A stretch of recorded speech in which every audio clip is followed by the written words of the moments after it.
A Tiny Revolution features adults having adult conversations, which means that adult language is probably going to be present. Just so you know.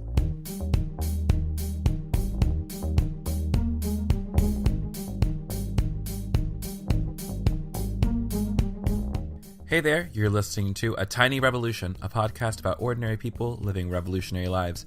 My name is Kevin Garcia, and welcome to episode 59, my friends. We are almost to 60 episodes, which means we're only 41 episodes away from 100, and I keep thinking about that's just a wild thing that I never, ever thought I'd actually do. Anyways, random thoughts. Anyways, hey, I'm Kevin. Welcome to another episode of A Tiny Revolution. I'm glad you're here. Yeah, today's episode is with my girl, Angie Hong, which I'll tell you about her in just a second. She is such a beautiful person inside and out, such a talent, such a lovely woman, and a minister of the Lord. Oh, honey, she's amazing. I love her so much. Anyways, but before we get into that, I need to say something. I am so thankful. I've been trying for months to get people to, obviously, support the work on Patreon. But one of my big goals was actually getting to 100 patrons on Patreon. And guess what, guys? Now we have 104. It's amazing. So thank you to all 104 of you who make this work possible. Now, just so you know, with the money that's come in, we're over $1,000 in support per month for the creation of blogs and podcasts and videos about the queer Christian experience, which is amazing. Something I am investing in so that I can become a better creative is I'm learning how to do a little bit better with my marketing skills, and so I'm taking an online marketing course, and then I'm also learning how to use Premiere Pro so I can edit my videos better. Next month, I'm hoping to actually purchase some better sound equipment to make the quality of the videos a little bit better as far as my voice is concerned, because it's a little echoey, a little fuzzy sometimes, and we want to get the message across loud and clear, don't we? So, and that's you're making that possible. So thank you for investing in me so we can continue to invest in content that's going to reach the masses, which is the hope, right? So if you want to learn more about being a patron on Patreon, you can go to patreon.com/thekevingarcia, learn about all the perks and stuff. And we're going to be starting a Slack channel soon. I was doing a Facebook group for a while, and I wanted to be more in touch with people because, to be honest, I kind of suck at looking or really engaging a whole lot on Facebook. Probably a reason I should take a marketing course, right? Anyways, but Slack is something I do use a lot. And so if you want to be on the exclusive Tiny Revolution Slack channel, you can start donating, make the work possible, and connect with other people from across the country. It's going to be beautiful. It's going to be fun. It's going to be fantastic. So that's done. Last announcement, or two more announcements. One, Wild Goose Festival. You know about it. You know what it's going to be. It's going to be amazing. I'm doing 4 things. I'm doing my own presentation called Bridges Over Battle Lines, where we're going to talk about how to have discussions with people who think differently from you. 2, I am doing a panel with Dr. Robin Henderson Espinosa and Matthias Roberts and 4 or 5 other people. But it is a conversation called Loving Our Way to Freedom. A panel on how do we get rid of our internalized transphobia and queerphobia. So this is going to be a dope time. The 3rd panel I'm doing is with Emily Joy and Morgan Guyton called Embodied Grace, a discussion on sex-positive Christianity, which I've never talked about, anything around sexual ethics ever in public. So I'm a little nervous, but I am very excited about that. And then the last thing I'm doing is I'm recording a live show of the Failed Missionary podcast with Corey Pig and Jamie, the Very Worst Missionary, who you may have heard a few episodes ago. If not, go back and listen to that podcast. It's so good. But me, Jamie, and Corey are going to be talking about the Failed Missionary podcast about missions. We're going to be reading letters that didn't, or we're going to be reading stories that didn't make the newsletter, and we're going to be taking questions about the audience about our thoughts on missions, on identity, on what we can be doing better. And also, speaking of Failed Missionary, in June, I'm going to be co-hosting the Failed Missionary podcast alongside Corey Pig. We're talking about our experiences being queer people on the short-term mission field. We are going to be talking about how it affects us. We're also going to be featuring friends like Austin Hartkey and the Reverend Sarah Heath. So that's going to be really, really dope. So go check out Failed Missionary. It's on iTunes, Google Play, all the places. And listen up. It's such an amazing show. It's a more docu-series than conversation, which obviously conversation is part of that. Anyways, it's going to be incredible. Go get it. Go download it. Go listen to it. And also 2 more plugs for a couple of my friends. My friend Matthias Roberts, who hosts the Queerology podcast, a podcast on belief and being, where they talk about everything from queerness to Enneagram stuff. It's amazing. It's good. Go listen to it. Go binge it. It's amazing. He is having his 1-year Queerology birthday podcast celebration, and you can be a part of it. Go over to MatthiasRoberts.com, where he's posted information on how to contribute to that. It's going to be great. He's going to be featuring so many wonderful people. Queerology podcast, MatthiasRoberts.com. Go get it. Go be a part of it. It's wonderful. Last one. My friend Sarah Heath, who's been on the podcast before, launched her very own podcast, and you've probably heard an advertisement on here before for Sonderlust, the podcast, a 52-week journey towards getting rid of Sonderlust and learning how to love her life. It's a fantastic, beautiful, vulnerable journey that so many people have been relating. To fund the last 6 months of production, she actually needs to hire a professional team because the 2 wonderful people who were volunteering before got real jobs and were unable to keep up with the demands of being on the production team of a podcast. So Sarah's going to hire professionals. It's so worth it. It's just an $8,000 Kickstarter goal. We're at almost 3,000, so we're so close. Go in, check it out. There's some really great perks associated with her stuff too. So you can go to sonderlustthepodcast.com, revsarahheath.com, and also just look up Kickstarter and look up Sonderlust, Sonderlust. That's also a good way to get in touch with that. I think that is everything. Okay, now that I've given you the church announcements, let's talk about who's on the podcast today. Today, on the podcast, me and my friend Angie Hong are sitting down to talk about Asian identity. We're here to talk about being a woman in the church. We're here to be talking about a woman who's called to lead and be a pastor, while still also respecting her Korean heritage, which has a lot of male-dominated narratives. Some may call that patriarchy. It's a really interesting conversation that we have. But a little bit about Angie. Angie is a worship leader, a writer, and a speaker. She currently serves as a creative director at the Chicago campus of Willow Creek Community Church, and most recently contributed to the book Intercultural Ministry, Hope for a Changing World, released in March 2017 through the Judson Press, not Judas Press, that's a different press entirely, and Soul Bearer, released in 2016 through InterVarsity Press. Angie has a background in music therapy and explores the intersection between music, reconciliation, identity, and more on her blog, angiehong.com. She has led worship for the Justice Conference, Christian Community Development Association, and Duke Divinity Center for Reconciliation. And like I said, in this conversation, we tackle the struggles of being a woman in ministry. We also touch on intersectionality between being a person of color and a woman who's called to ministry, and being a queer person who's called to ministry as well. It's a very fantastic conversation. I think you're going to enjoy it. So sit down and shut up and grab your friend, grab something to drink, a coffee, LaCroix. I've been on a huge LaCroix kick because it's summer. Also, when am I never not on a LaCroix kick? That's the question. But we're not going to answer that today. But I am going to ask you, are you going to enjoy this conversation with my friend Angie Hong? Yes, you are. I am a worship leader, leading worship along the lines of reconciliation. I'm a mom to 2 kids, a wife, and right now I serve as a creative director of a church right here in Chicago. And in the next thing, the segue, in the fall, I'll be actually attending Duke Divinity School. So then I'll be a student. No way. We're both starting seminary? Yes. I wanted to congratulate you. Well, thank you. And congratulations to you, Duke Divinity School. That's a big deal. Yeah. I'm a little scared because I barely graduated undergrad, no joke. And it's been so long since I've been to school. So I'll be the oldest student and out of practice. So please pray for me. Yo, I'll light my Sacred Heart of Jesus candle and hold you in my heart. I would love that. But I feel the exact same way. I've been out of school since, I know I guess in hindsight, it's not really that long, but I graduated in 2013. So 5 years since I've been in an actual classroom. And now I'm just like, ugh. Yeah, right? It's like, how do you go back after being away? Exactly. It's like the scariest thing. Yeah, I've been trying to, they said that I'd be reading about 70 pages a night. So I'm trying to build up the stamina. Yeah, I'm trying to build it up. I'm starting with 40, and then hopefully by the end of summer, I'll be up to 70. So at least I'll be in the habit of reading for a long time. But yeah.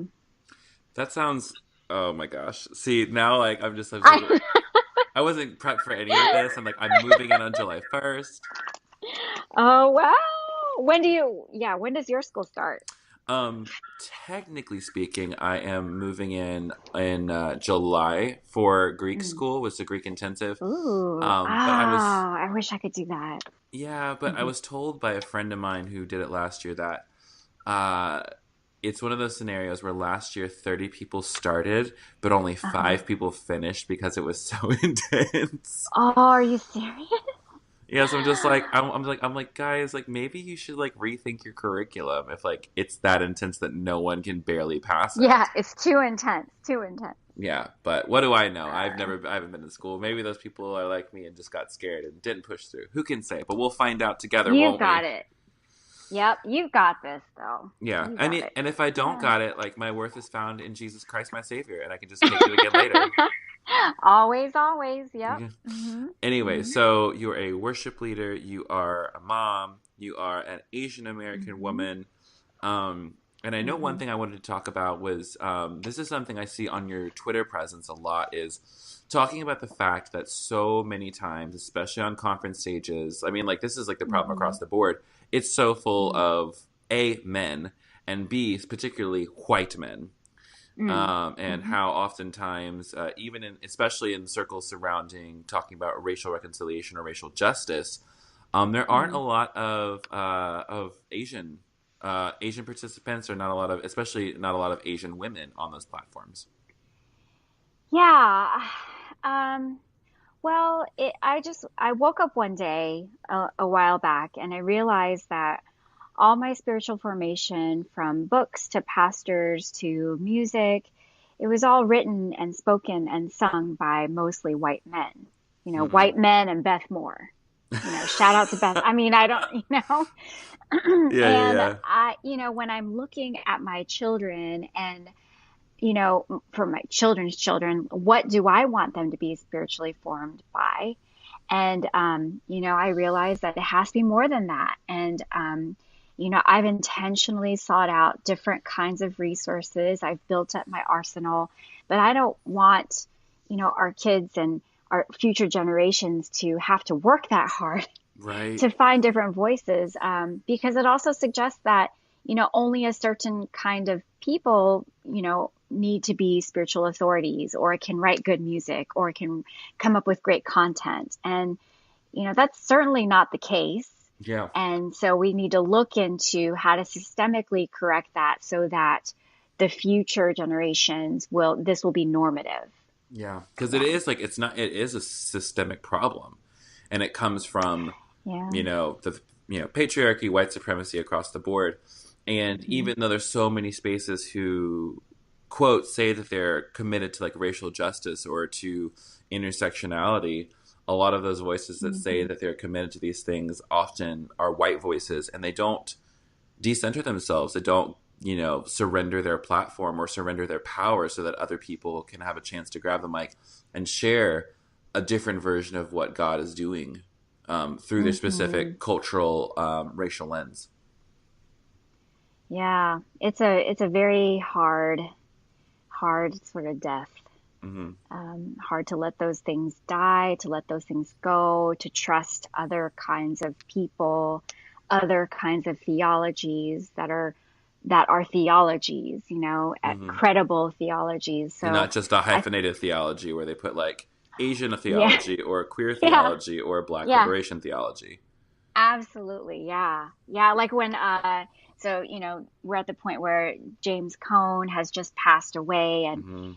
I really love how people are, commemorating his work and his memory, but they call it Black liberation theology, which is correct, but it's also a legit theology, like a life-changing one. So, yeah, those places where it can become normative. And so for me as an Asian American, I realize that there is a lot of liminality with who I am because, in a lot of ways, I am very privileged. And then in other ways, I'm also very marginalized as a Mm. woman and as an Asian American with that.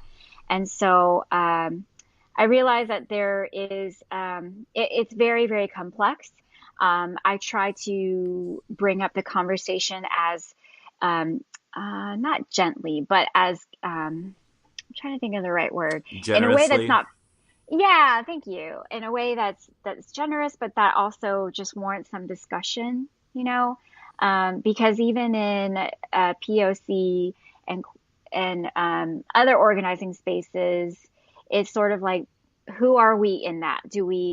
Are we included? Number one, what is our place? Number two, and I think even a lot of Asian American AAPI community people are figuring that out. And it's not a unified voice. I think everybody's on different Hmm. points in the spectrum. So it's hard to, it's hard to figure out where we fit. Where do you think you fit specifically? If that's not too invasive of a question. Yeah. Um, yeah, that's a great question.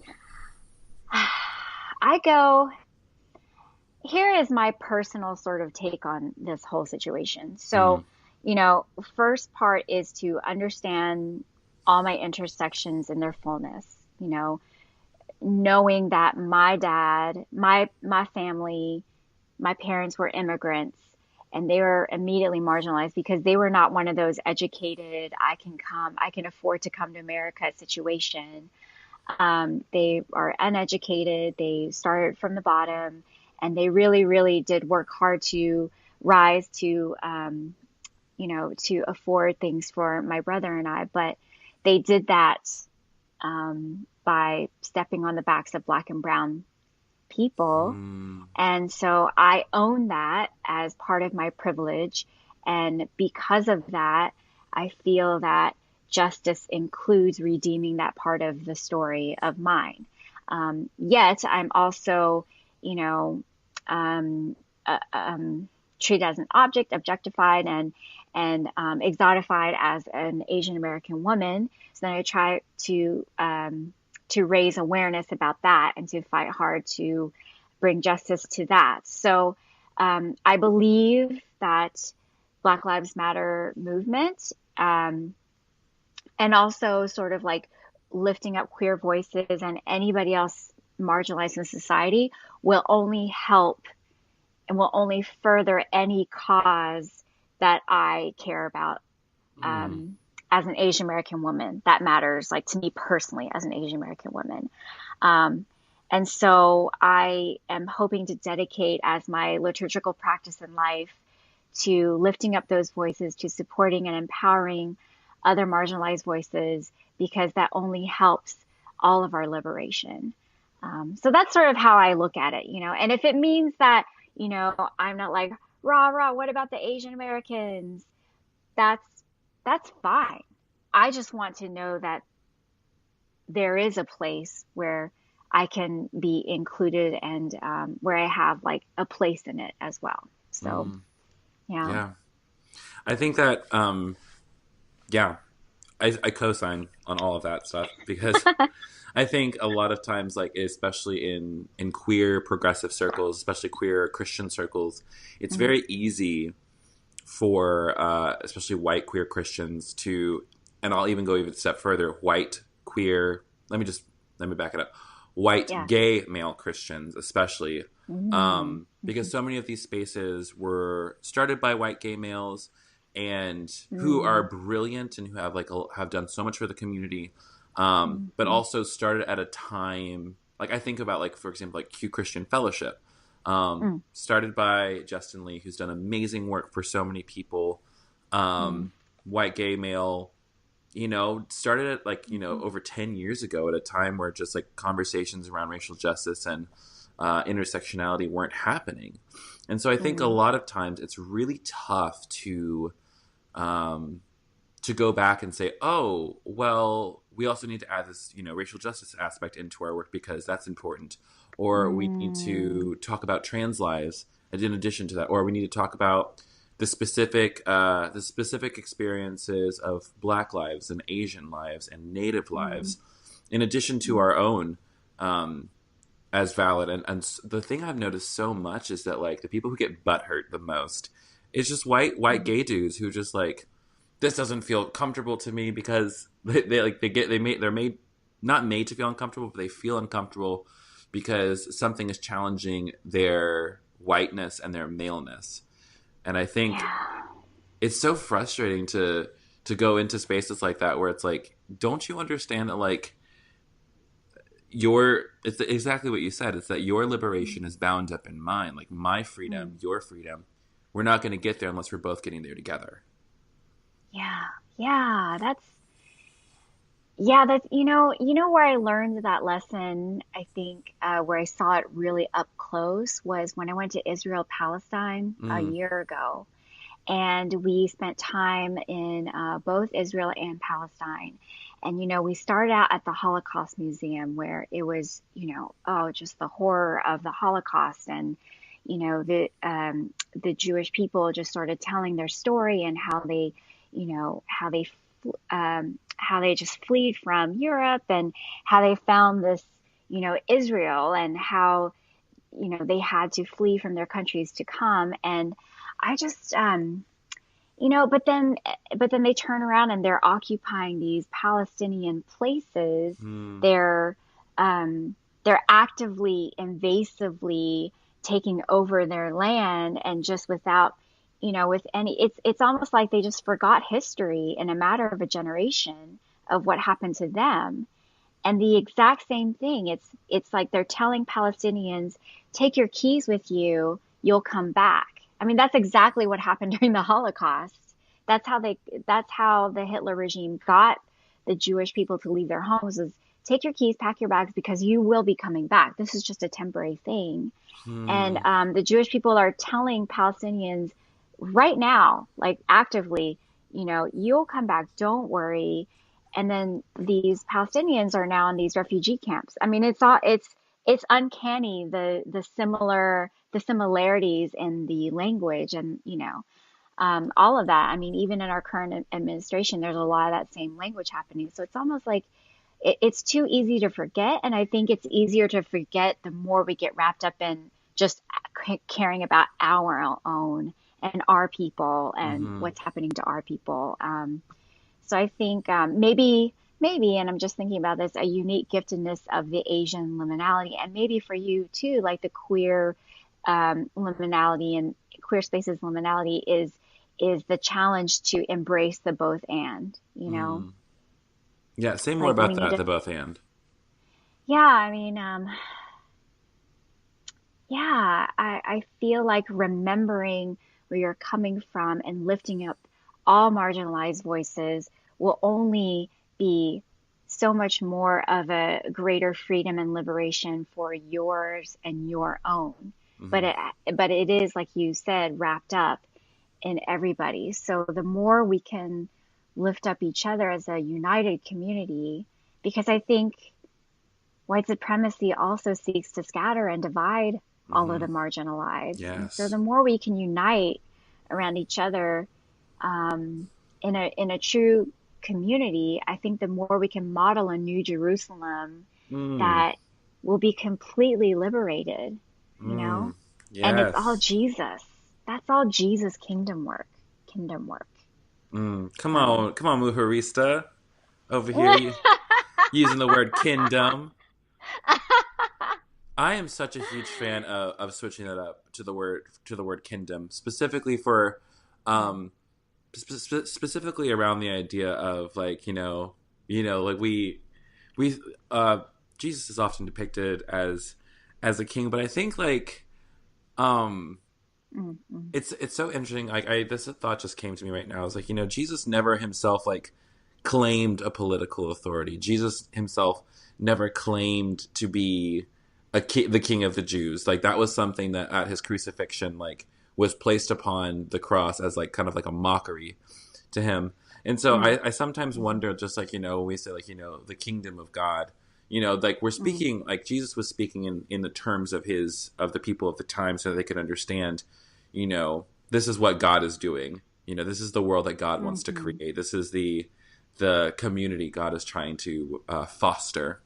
And so for me, when I hear the words like kingdom, where it's not about this hierarchical, that's a hard word to say at 10 a.m. in the morning, hierarchical kind of mentality, I think um, yeah, I think Mm. God is doing something different with that. You know what I'm saying? Yeah. And the word Yeah, kingdom I think. and the word kingdom to me like levels the playing field and also offers opportunity to every single one of us to like see each other as kin and not just you know this Mhm. that's my Asian friend Angie Hong, Hierarchy. or that's my queer friend Kevin, but really seeing each Yeah. other as making these deep committed relationships with one another that is going to lead to human flourishing because of our diversity of story, because we see the divine in each other, because of our Mm. differences, not in spite of those things. Mm. Mm-hmm.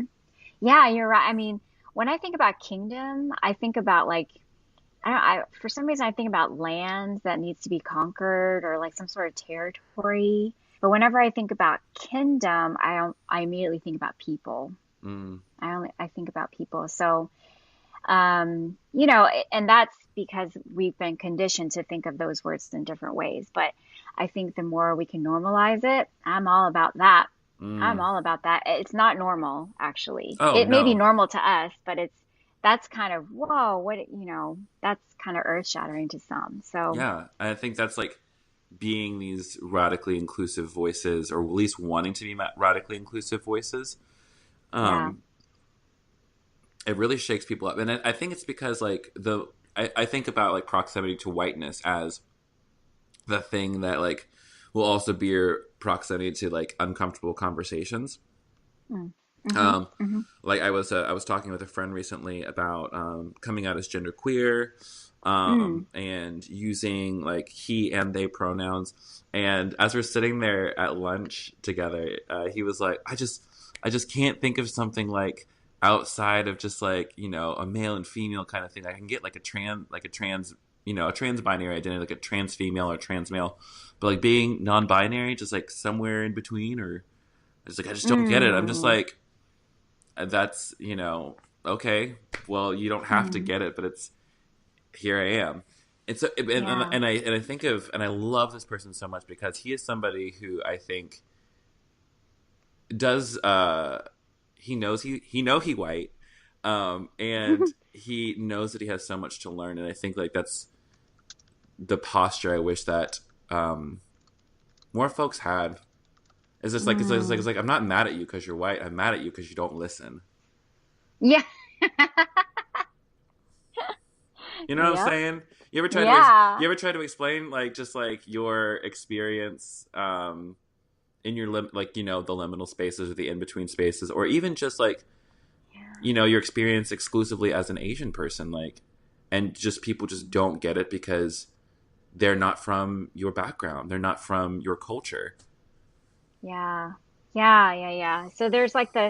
So I have like these times in my conversations throughout the day when I have these little mini laments where it's Throughout the like, day, so this is a daily occurrence yeah, for you. yeah, well, I kind of have a little mini lament about the fact that I have to code switch or the fact Oh that I yeah. have to, explain things to you in a way that you understand, centering a dominant culture or, Mm, centering a dominant experience. And I, as the outsider, have to come in and make sure that you don't exotify it or make sure that I'm not serving as a wedge in some way. And so that all is a burden that I, wish I didn't have to carry, but I do. And, it's mini laments. I don't know. I call them mini laments. And then I think about it, I hold it, and then I, let it go. But yeah, that's daily life, right? That's what it's mm-hmm. like.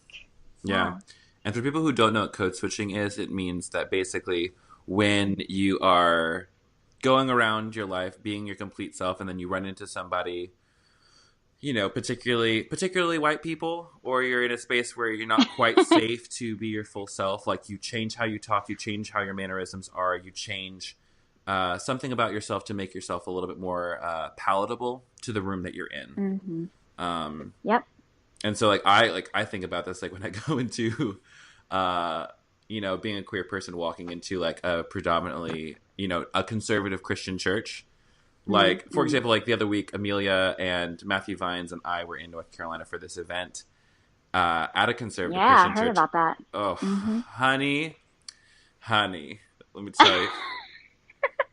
Like, code switching all day. Because, like, you know, you have, like, these nice, well-meaning, like, straight conservative people just like, thank you so much for your story. And, like, this is not me, like, making fun of them because they have a Southern accent. They literally had Southern accents, and they're incredibly intelligent. And I'm from the South also, so I used to talk like that, people. So I'm not classist. I'm just Southern. Me as well. But they're just like, we're just, like, so thankful for your story. And just, like, I'm so glad that we can just disagree and still be a part of the body of Christ. And I'm just like, yes, that is true. We can disagree and still be brother and sister in Christ. Even though I wanted to say, like, you know, family or sibling in Christ.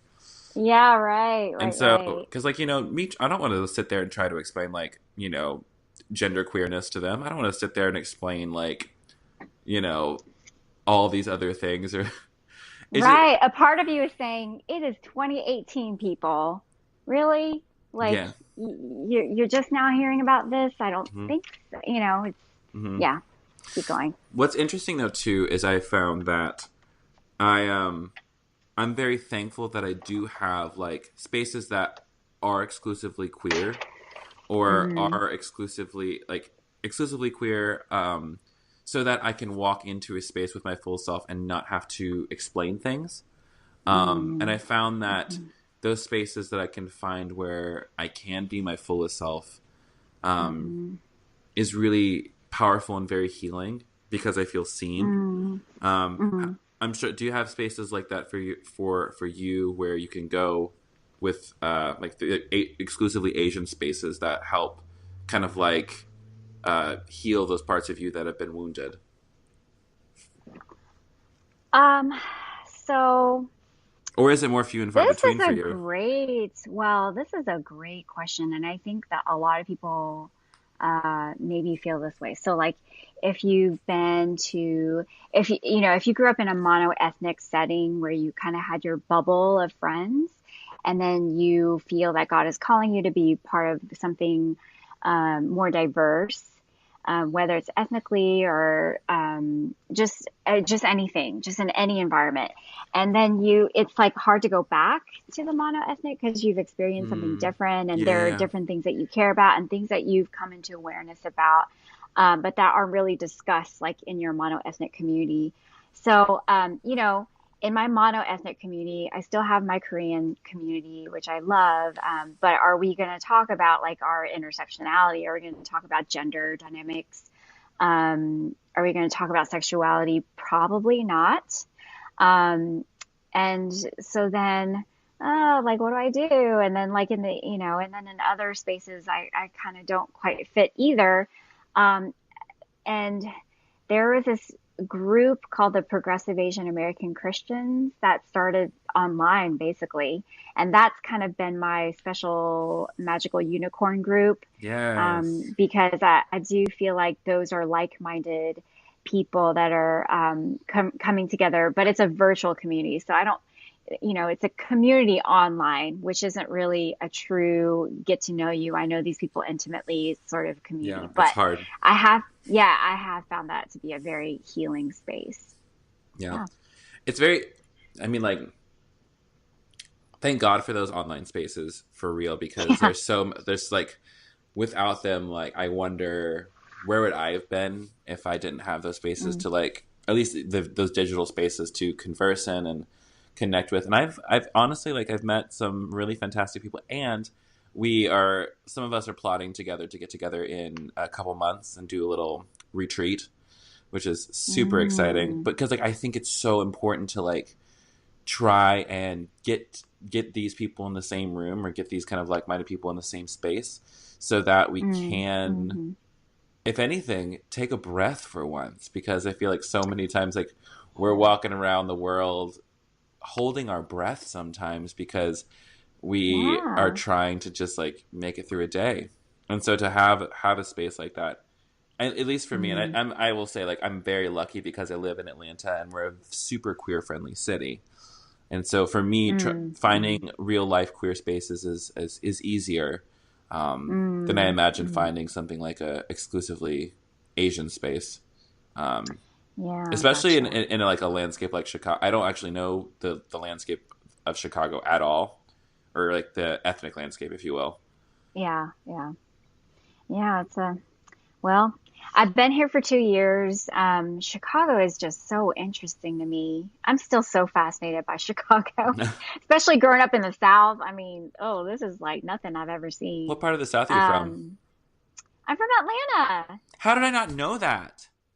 I don't know. I grew up in Marietta. I Oh, went to UGA for undergrad. wow. Yeah. We literally, okay, so like we basically just missed each other. We were probably, when did you move out of, when did you move from Atlanta? Oh, a long time ago, 2000 and 2002. Oh my gosh. When were you there? I just got here 2.5 years ago, so I've been, Oh, okay, okay. Yeah. So I was in North Carolina after that. okay, okay, okay. But yeah, Southern girl. Yes, honey. Southern girl, Southern girl. So up here in Chicago, there's so much to do. People don't hang out. They go to events. That's a big Hmm. part of the culture, going to events. And there's so much going on. It's a little overwhelming. I'm an Enneagram 7, so I get like so overwhelmed that there's so much to do because I want to do all the things. Mm-hmm. But that's just me. And then it's still pretty segregated. There are neighborhoods that are, that are African American. Then there's Latinx neighborhoods. There's Puerto Rican neighborhoods. There's Mexican neighborhoods, and they all are kind of they're not hostile, but you know that you're not exactly welcome in some of those neighborhoods. Hmm. And then me as an Asian American, I mean, I don't really fit anywhere except maybe Chinatown, but I'm not Chinese, so Yeah. I can imagine yeah, that being a little bit of a cumbersome moment. really Speaking of interesting. I wanted to touch a little bit on something that made headlines over the past week. At least I saw it on Twitter. I didn't actually see it on many like Mm, major news sources. It was just a mm, photograph of the leaders of North Korea and South Korea shaking hands mhm, and possibly entering into like some sort of peace talks for mhm, the first time in since the war. And I know that's something I remember mhm, from Reformation Project that we did as a community. Is we sang a Korean hymn that was basically talking and like mourning the loss of that separation and like praying for reunification of this country. So I kind of just wanted to yeah. like I wanted to know what your thoughts were on that. Like how have you been feeling about that? Do you think it's actually possible? And Okay. also if this is I've been, also if this is too personal, we can like back off and do something else too. thank you. Well, yeah, I can talk about it. So, um, reunification, it's so hard. Let me see, where do I begin? So I oscillate between extremely hopeful and excited to extremely suspicious and thinking this is some sort of tactic is some sort of trap for the South Koreans. Then I get really, really, really scared because they've got the nuclear weapons. Um, so, you know, I am one generation removed from the Korean War. Our parents experienced it. They fled. They were living in wherever. My dad's dad was quarantined and killed um, by well, at the time it was during the Korean War, but they were living. I can't remember if they were living in Japan or in South Korea at the time, but he was killed. So I never got to meet my grandfather on my dad's side. And so, and my dad actually has a Japanese name because of Japanese occupation, but that's a whole other thing. Huh. So, so there's this like long history of this division, and North Korea has always been like one step forward, two steps back. They're teasing us. They tried to do something with Clinton, and then they took two steps back, and then they threatened a war. So this is their pattern. They're always threatening when they're running out of resources, and then they get the resources and say, "Just kidding, we want to be peaceful," and all that stuff. And there's a lot of corruption. There's a lot of mixed messages about North Korea just in general. North Korea sees us, South Korea, as being, occupied by the U.S. and they see the U.S. as a regime. as well. So they think of us the same as we think of them sometimes, and the worst of ways. Yeah. And they believe that they're truly liberated by their leader, by their dear leader. And so I feel that I don't know what to think about this. I don't know, and I don't know who's going to take the credit for this. Is our current president going to take, Oh. Is he going to get a Nobel Peace Prize? Is this what this is all about? Is North Korea trying to get the U.S. troops out so they can invade South Korea and take over? All these thoughts run through my mind, in the worst of ways. In the best of ways, I'm thinking, oh my goodness, what if whole entire families are going to be unified? They're going to have a reunification because there would be no border. And so all those things are running through my mind right now. And I think most people think similarly. Yeah. So we'll see what happens. We will see. Thank you for sharing that. I obviously do not know what it is like to have my homeland or like the place where of my family's origin be as divided and as like hostile or scary as that. So thank you for sharing your thoughts. I really, really appreciate that. Yeah. You're welcome. I think it's what's interesting for me being somebody who gets to kind of be in proximity because I have a lot of Korean friends who have shared their thoughts and that they've all been quite similar along the lines. And I think what's also like really what they've noted themselves is how in many spaces like especially white spaces, like they kind of get treated as people say the model minority because of history and what America has done to the Asian identity.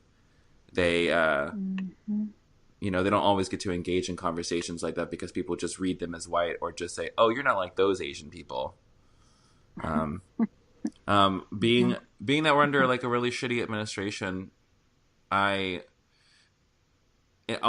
shoot, you can cuss on your podcast? Oh, 100%, honey. Okay. Oh, Gloves yeah. are off. Yeah, gloves are off. If you want to go in on something, if you want to cuss out the president on my podcast, I mean, I do it all the time. You should go back a couple episodes and like my Jamie Wright, she cussed like more than I did, which I was like, this feels so good to be in good company with someone. Listen, I might be a Christian, but I swear a little bit. Yeah, there's a theology to that swearing. I think so too. I mean, like if the apostle Paul, was it Paul who said it in one of his things, was just like, I consider everything to Christ like. I mean, like it like more like it was like they translated it as garbage or refuse, but like the more literal translation is actually like this is shit. Yeah. Like, everything I have is shit compared to the glory of Christ Jesus, and I'm like, it is. That's real. Like respectability politics all around are the thing that like make me.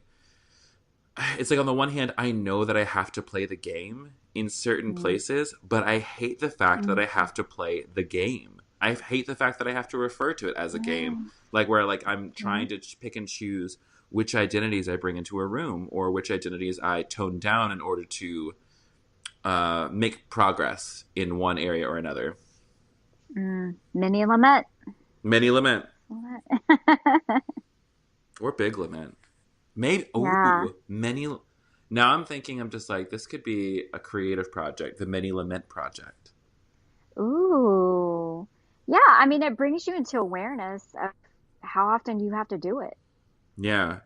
So that when it kind of blows up and you have a meltdown, it doesn't seem like it's coming out of nowhere, right? Mm-hmm. Yeah, because I think there's a lot of people, especially like people who work in like social justice circles or just like people who are like activists and advocates. We have this thing where we're just constantly like code switching. We're constantly like, negotiating which identities we bring with us. And sometimes it's like not just about making other people feel comfortable or navigating a room.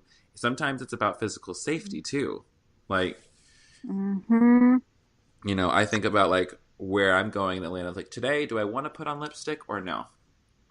Because I know I have to go to XYZ places. Or do I want to have my nails painted or not? Or do I want to wear something that is more easily queer, like I can be identified more as a queer human or not? So yeah, that's just something I think about, and and the thing is just like if you wear your identities on your sleeve or on your skin, so to speak, it's just like, like I know that I also have the luxury of turning or of like hiding certain things about myself when I need to. Because I can easily pass as a straight cis white male if I need to. Which is also why I try to be as queer as possible. So like but yeah. So that's just something I think about, is the privilege of being able to not just code switch, but like even change my appearance. Survive, for survival. Wow, that was good. Sorry, I didn't mean to like just like drop a bomb No, like that. thank you for sharing that. That's really important for people to know what it takes to really survive. That you think about survival. Yeah. Yeah. I honestly like, I don't know if you think about this or whatnot, but like being, activists and like voices who want to work really hard for justice and reconciliation as much as possible. I actually had this thought like right after the election back in 2016 is like, what if like I could go to an event, because I put all my stuff online. I put all the events where I'm going to be appearing at. And I sometimes think about like, I could get shot.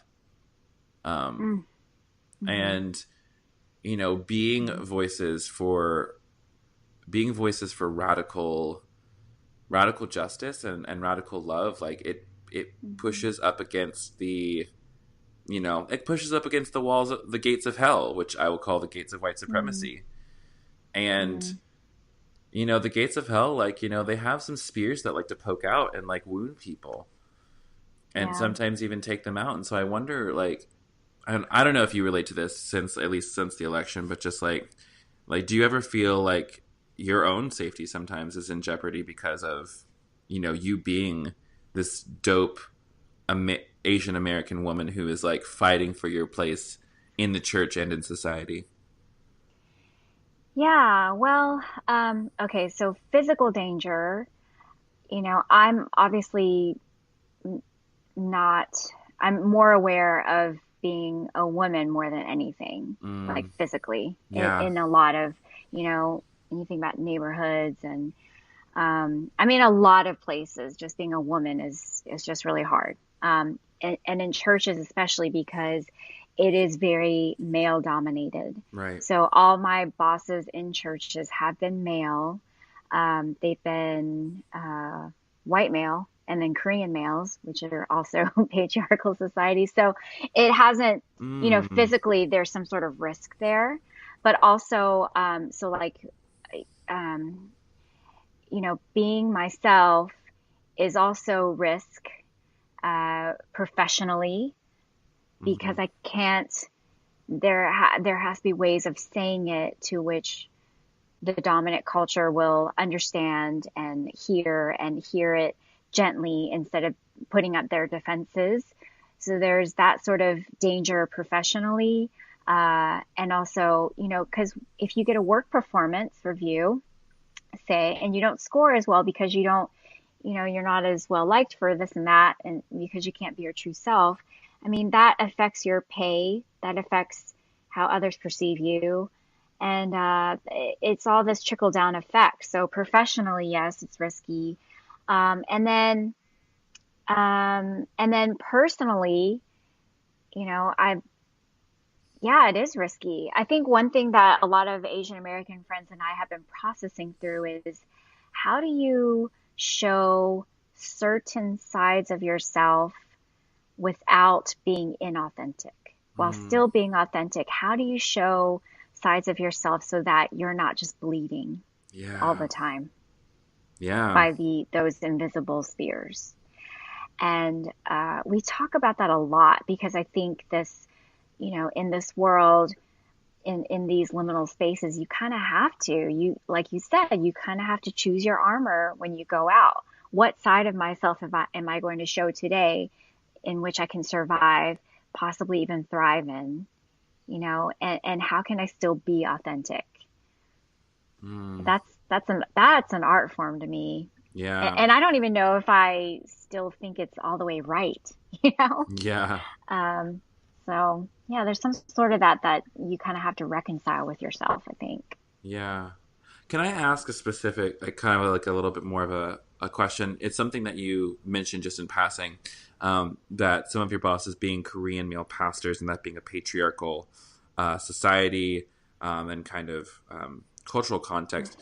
As a woman who is also called to be a leader, who is also Korean, how, like, what's the tension like of holding, your heritage and also wanting to work for the liberation of women at the same time? Yeah. Yeah, it's tough. In Korea, if a husband and wife couple want to get divorced, the husband has all the rights to everything, including the children, and the husband can actually sue the wife for everything that she has personally on her own. Wow. Still. Wow. It's 2018 and that is still the case. Yeah. It's a very patriarchal, in growing up in Korean churches, the male would be introduced. So it'd be like, here is Joe Kim and his wife. Here is, Bob Park and his wife. I mean, it was very, it's very patriarchal. And there are still a lot of Korean churches that don't have any female pastors, that don't believe in female pastors.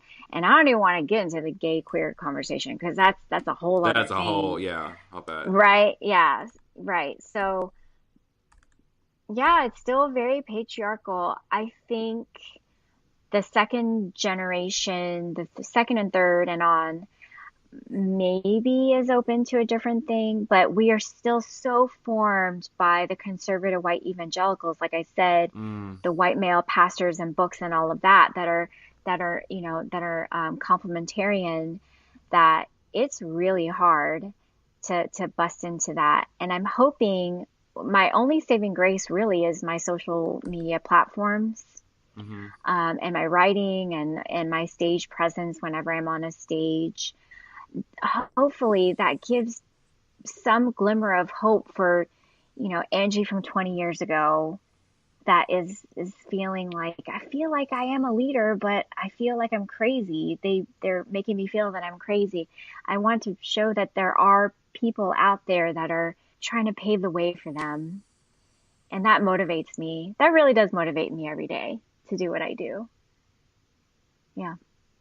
So yeah, patriarchy. We'll see. Long way to go. Patriarchy. So yeah, patriarchy. We'll see. We'll see what happens. Yeah. Yes. And that's honestly, like, I think what's so funny is that, like, it's so interesting. And I talked about it with somebody else recently. It was like, when we talk about super tragic things and then we just start laughing about them because we don't know what else to do. Yeah. It's like, good luck with that. Okay. You're like, it's mostly because we just gotta laugh to keep from crying. Otherwise, we're just like, okay, wow. Well, yeah. If you're not laughing, you're crying. Yep. Yeah, and crying is so much more exhausting. True. There's a time. There's a time, and what is it? A time for mourning. A time for joyful love. Something in Ecclesiastes. I can't remember. I love how we're about to go to seminary. We're like, somewhere in the Bible somebody said that. Well, here's the tea, Mama. I had this realization recently that even like more main, like, so, like, because like you and me, like, you grew up in evangelicalism, right? Yes. Okay, so like at least my experience of evangelicalism is like we needed to know the Bible. We needed to like have knowledge So like my Old Testament references are like, boom, I can pull them out like that. Like New Testament story references, boom, I can pull them out like that. Just because like as a child, I was trained up that way. More mainline folks, sometimes, especially sometimes even certain mainline pastors are just like, well, I think that verse is like somewhere over here. And I'm like, oh my gosh. I kind of get this like big smile on my face. It was like I've had this like picture in my mind that all these mainliners are just like hoity-toity, like knowledge-based gurus of Christian faith, but maybe that's not the case. Maybe I little did you know. Yeah, Mary, did you know? You know what I'm saying? Come on, come on, Evangelical Christmas. I love that.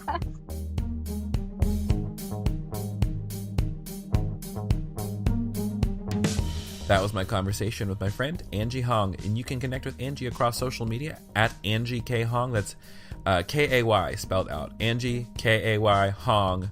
All the links are in the description below, or info box, whatever it's called. And you can connect with her on her website, angiekHong.com. Support for A Tiny Revolution is brought to you in part by the amazing humans on Patreon who are supporting the work. I know I talk about it all the time, but I can't tell you how much I love them, and they make my world go round because they make this work possible. And I think this work is important, which is why I do it. I make blogs, podcasts, and videos about the queer and Christian experience so that people can get a better narrative about their own life, who can get resourced for the first time. So if you think work like this is important, if conversations like this are inspiring you, making you feel better, making you more bold, making you more creative, making you think outside the box a little bit even, you can support this work and help make more of it possible. Right now I have 2 podcasts. I've got a video series that I'm starting, and hopefully going to be starting 2 videos a week once I get Premiere Pro up and running. But you're investing in creating amazing things that are really starting to make waves and get in people's lives. So if this has been good for you, if this is something that you believe need to have more of, you can go to patreon.com/thekevingarcia and become a supporter today. Even if it's just $1 a month, even if it's $5 a month, $10 a month, there's perks for everybody in every season of life that you have money for, honey. So if you are someone who does listen to podcasts, you're also probably the person who has bought nachos this week. Maybe you bought a taco, maybe you bought coffee, or you went through the McDonald's drive-thru. No shade. I'm just saying, if you have money for McDonald's, you have money to pay for the media that you're consuming, honey. Because this is a new gig economy, and honey, I got bills to pay. So if this is good for you, if you want more of it, you can go to patreon.com/thekevingarcia and engage with the perks and support the work. All right, done bothering you about that. Look for the new ebook coming out very soon. It's called Forever and Yesterday.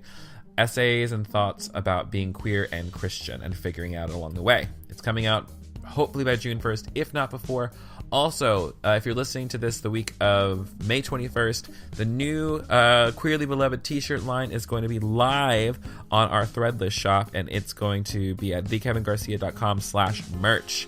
And this week, and probably only this week only, I might extend it a little bit if I'm feeling generous, there is going to be a sale on all the fantastic new designs we got coming out. It's everything from like pronoun shirts to new designs for the Pride line, to a really funny one that says, "Give us this day our daily meds," like medication for mental health. Do you get it? Okay. It's amazing. I'm excited for it. Thank you to my friend Donnie Sure Legit for helping me out and helping me design those. I am amazed by his talent. You should hire him, which I'll send you an his link will be in the description box below as well. Okay, that's it. That's everything. I love you so much. Thank you so much for listening. Drink some water. Go see your therapist. Don't skip it out. Don't skip, okay? Hang out with your friends this week. Go to karaoke, even if you don't think it's fun. I think going to karaoke can like just really release some stress. You just got to get outside of your own head, honey. Okay, this has been another episode of A Tiny Revolution. My name is Kevin Garcia, and I'll talk to you so soon. Bye.